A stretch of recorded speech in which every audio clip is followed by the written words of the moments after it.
તો સુરેન્દ્રનગર જિલ્લામાં અવિરતપણે ધોધમાર વરસાદ નોંધાયો હતો, જેને પગલે ખેડૂતોના ખેતરોમાં પાણી ફરી વળતા મોટા પાયે કપાસ સહિતના પાકને નુકસાન પહોંચ્યું, જેમાં વઢવાણ તાલુકામાં 6000થી વધુ વીઘા જમીનમાં ખેડૂતોના પાકને નુકસાન પહોંચ્યું। ખેડૂતોની હાલત કફોડી બની છે। વઢવાણના મેમકા, માળોદ, કોઠારિયા, વડલા સહિતના અનેક ગામમાં ખેતરોમાં પાણી ભરાયા છે। ખેડૂતોએ મહા મહેનતે કરેલ કપાસ, મગફળી, જુવાર સહિતના પાક અને બાગાયતી પાકને મોટા પ્રમાણમાં નુકસાન પહોંચ્યું। સરકાર દ્વારા તાત્કાલિક પાક નુકસાની અંગે સર્વે હાથ ધરી વળતર ચૂકવવામાં આવે તેવી ખેડૂતોમાં માંગ ઉઠવા પામી છે। અમારે અહીંયા ભારે વરસાદ હોય એટલે આ કેનાલ અડતા ખેતરમાં અમારે 20 વીઘાનું ખેતર હે, કપાસ હાવ હેતે બળી ગયો પાણી ભરાવાથી। અને દર વર્ષે ભારે વરસાદ હોય ત્યારે અમારે બળી જ જાય। અમારે સરકારને એટલી માંગણી છે કે એ લોકો ખેતર ઉપર આવી અને સર્વે કરી જાય, અને સર્વે ન કરે એ લોકો ચોપડામાં એમની મેળે આંકડા મેકી દે છે અને પછી કહે કે આવી રીતના થઈ ગયું સર્વે। એ નહીં, પણ એ લોકો રૂબરૂ આવે અને સર્વે કરી જાય કે ભાઈ રેન્ડમલી આ લોકો સર્વે કરતા હોય છે। 5 ખેતરમાં સર્વે કરી લીધો પછી બીજી સીમમાં જતા રહે, એવું નહીં કે સ્પોટ ઉપર સર્વે થાય તો ખેડૂત સાથે ન્યાય થશે।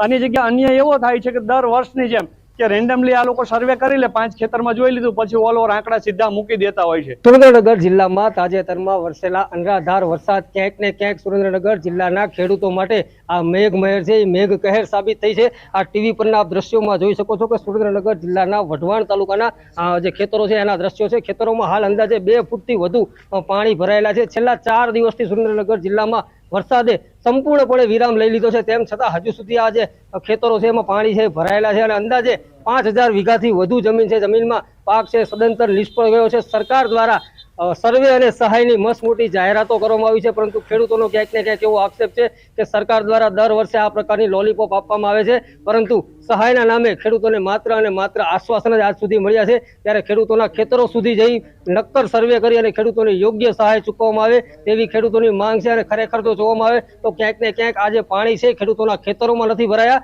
પરંતુ ખેડૂતોના નસીબ પર પાણી ફરી વળ્યા હોય તેવી સ્થિતિ સર્જાઈ છે। અક્ષય જોશી, ન્યૂઝ 18 ગુજરાતી, સુરેન્દ્રનગર। હજારો રૂપિયાનો ખર્ચ પેટે પાટા બાંધીને રાત દિવસ મહેનત અને છતાં જગતના તાતને રાતા પાણીએ રોવાનો વારો આવ્યો છે। મેઘરાજાએ ક્યાંય મહેર કરી છે તો ક્યાંય કાળો કહેર વર્તાવ્યો છે। ત્યારે અરવલ્લીના મોડાસામાં ઉમેદપુર ગામમાં વરસાદના વિરામ બાદ પણ ખેતરોમાંથી પાણી નથી ઓસર્યા। ખેડૂતોના ઉભા પાક પર પાણી ફરી વળતા પાક નષ્ટ થઈ ગયો છે। ત્યારે ખેડૂતો એવો આરોપ લગાવી રહ્યા છે કે નવીન રેલવે લાઇનનું કામ શરૂ છે, પણ પાણીનો યોગ્ય નિકાલ ન હોવાને કારણે રેલવેનું પાણી ખેડૂતોના ખેતરોમાં ભરાયું છે। તો બીજી તરફ મેશ્વો નદીની માઇનોર કેનાલ સાફ સફાઈ ન હોવાના કારણે તેમજ આગળ કેનાલ બુરાઈ જતા ખેડૂતોના ખેતરોમાં પાણી ભરાતા ભારે નુકસાન થયું છે। 20 વીઘા જમીનમાં પાણી હજુ પણ ભર્યા છે। ત્યારે રેલવે તેમજ સિંચાઈ વિભાગ દ્વારા આ પાણીનો નિકાલ કરવામાં આવે તેમજ સરકાર દ્વારા નુકસાનીનું વળતર ચૂકવવામાં આવે તેવી ખેડૂતો માંગ કરી રહ્યા છે। વીઘામાં મગફળીનું વાવેતર કર્યું અને એ મગફળીની અંદર પાણી ભરાઈ જતું, પાણી પૂરેપૂરું ભરાઈ ગયું અને એ મગફળીનું વાવેતર હાવ નિષ્ફળ ગયું અને 3 વીઘાની અંદર મારે 1 રૂપિયાનું પણ મળે એવું નથી। સિંચાઈ વિભાગવાળાએ કેનાલની સફાઈ ના કરી, જેથી કેનાલનું પાણી અમારા ખેતરોમાં ભરાઈ ગયું અને અત્યારે મગફળીનો પાક 5 વીઘામાં નિષ્ફળ ગયેલ છે। અને ઓછામાં પૂરું રેલવે નીકળતો, રેલવેવાળાએ પણ કોઈ પાણીનો નિકાલ કરવાની દરખાસ્ત નિકાલ કરવાની કોઈ યોજના ના બનાવી, જેથી અત્યારે રેલવેના પાડા સુધી પાણી અટકી અને અમારા ખેતરોમાં 5 વીઘા મગફળીનો નિષ્ફળ ગયેલ પાક છે।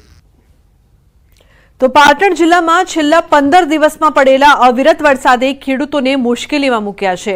વઢિયાર પંથકના સમી તાલુકાના ખેતરોમાં હજુ પણ વરસાદી પાણી નથી ઓસર્યા। ખેડૂતોનો તમામ પાક પાણીમાં નિષ્ફળ ગયો છે। સમી તાલુકામાં અત્યાર સુધી સિઝનનો 21 ઇંચ વરસાદ નોંધાયો છે। ખેડૂતોએ ઘણી આશાઓ સાથે 49150 હેક્ટર વિસ્તારમાં વિવિધ પાકોનું ચોમાસું વાવેતર કર્યું છે, પરંતુ વરસાદી કહેરના કારણે તમામ પાક પાણીમાં ડૂબી ગયા છે। ખેડૂતોને મોટા પાયે નુકસાન થયું છે। ત્યારે ખેડૂતો હવે સરકાર પાસે સહાયની ગુહાર કરી રહ્યા છે। કપાસનું વાવેતર કરેલું હતું, એરંડાનું વાવેતર કરેલું હતું, મગફળીનું વાવેતર કરેલું હતું, અડદનું કરેલું હતું, તુવેરનું કરેલું હતું, બાજરી પણ વાવેલી હતી, જુવાર પશુ માટે વાવેલી હતી। તો આ બધો પાક સદંતર નિષ્ફળ ગયેલ છે. ઘરમાં કાંઈ પહોંચ્યું રહ્યું નથી. બીજું વારામાં ખાતર પાણીમાં બધા પૈસા અમે કાઢી નાખ્યા છે. હવે અમારા કાંઈ કાંઈ રહ્યું નહીં. તો સમી તાલુકામાં 49,000 હેક્ટરમાં દિવેલા, કપાસ, અડદ, મગફળી, કપાસ, ઘાસચારો સહિત કઠોળના વિવિધ પાકોનું વાવેતર કરાયું છે. ખેડૂતોને ઘણી આશા સાથે મોંઘા ભાવના બિયારણ, ખાતર નાખીને પાકનું વાવેતર કર્યું, પરંતુ આકાશી આફતના કારણે પાકને નુકસાન થયું છે.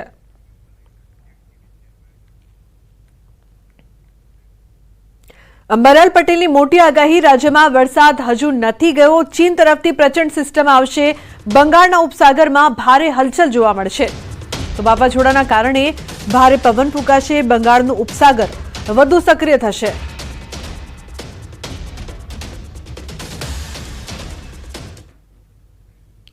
તારીખ 12થી રાજ્યનું હવામાન પલટાશે અને તારીખ 12 થી 15, 16 અને 17માં ગુજરાતના ભાગોમાં પુનઃ વરસાદ શરૂ થઈ જશે. કેટલાક ભાગોમાં ભારે વરસાદ ઝાપટા પડવાની શક્યતા રહેશે, જેમાં ઉત્તર ગુજરાતના ભાગોમાં કેટલાક ભાગોમાં ભારે વરસાદ ઝાપટા પડવાની શક્યતા રહેશે. મધ્ય ગુજરાતના ભાગોમાં ભારે વરસાદ ઝાપટા પડવાની શક્યતા રહેશે. પંચમહાલના ભાગોમાં કેટલાક ભાગોમાં ભારે વરસાદ ઝાપટા પડવાની શક્યતા રહેશે અને અમદાવાદ, ગાંધીનગરમાં પણ વરસાદ થશે. સૌરાષ્ટ્રના કેટલાક ભાગમાં ભારે વરસાદ ઝાપટા પડવાની શક્યતા રહેશે. દક્ષિણ ગુજરાતના કેટલાક ભાગમાં ભારે વરસાદ પડશે અને આ સિસ્ટમ છે મજબૂત છે. અરવલ્લીના માલપુરના અણિયોરમાં ધોધમાર વરસાદ વરસી રહ્યો છે. કલાકમાં 2 ઇંચ કરતાં વધુ વરસાદ. ભારે પવન સાથે વરસાદી માહોલ છવાયો છે. નીચાણવાળા વિસ્તારોમાં પાણી ભરાયા છે, તો ઉભરાણમાં પણ વરસાદ ખાબક્યો છે. ઉભરાણના રસ્તા પર નદી જેવા દ્રશ્યો જોવા મળી રહ્યા છે. 1 કલાકમાં 2 ઇંચ કરતાં પણ વધુ વરસાદ છે તે વરસ્યો છે. ગરમીથી લોકોને રાહત મળી રહી છે, પરંતુ નીચાણવાળા વિસ્તારોમાં પાણી ભરાતા સમસ્યાનો સામનો પણ કરવો પડી રહ્યો છે. તો ઉભરાણના રસ્તા પર નદી હોય તે પ્રકારના દ્રશ્યો સામે આવ્યા. તો અરવલ્લીમાં એકાએક વાતાવરણમાં પલટો આવ્યો છે. માલપુરના અણિયોરમાં ધોધમાર વરસાદની શરૂઆત થઈ છે. માત્ર 1 કલાકની અંદર 2 ઇંચ કરતાં પણ વધુ વરસાદ થતા અનેક વિસ્તારોમાં પાણી ભરાયા છે.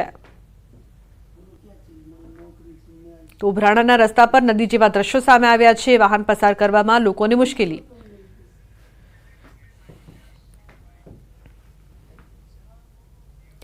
તો વંટી પ્રોજેક્ટ સાથે જોડાયા છે પર્યાવરણવિદ પ્રસિદ્ધિ વન ફાઉન્ડેશનના સ્થાપક 11 વર્ષીય પ્રસિદ્ધિ સિંઘ.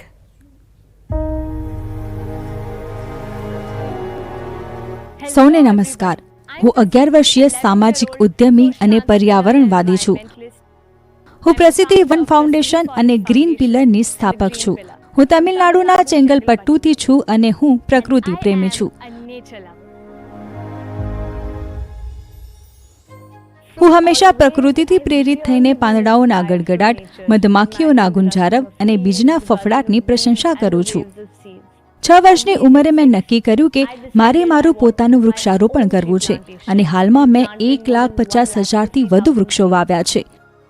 મને 18 વર્ષની ઉંમરમાં રાષ્ટ્રીય બાળ પુરસ્કાર મળ્યો, જેના થકી ભારતમાં મારી યાત્રા ચાલુ રાખવા માટે આ મારા માટે એક પ્રેરણા હતી.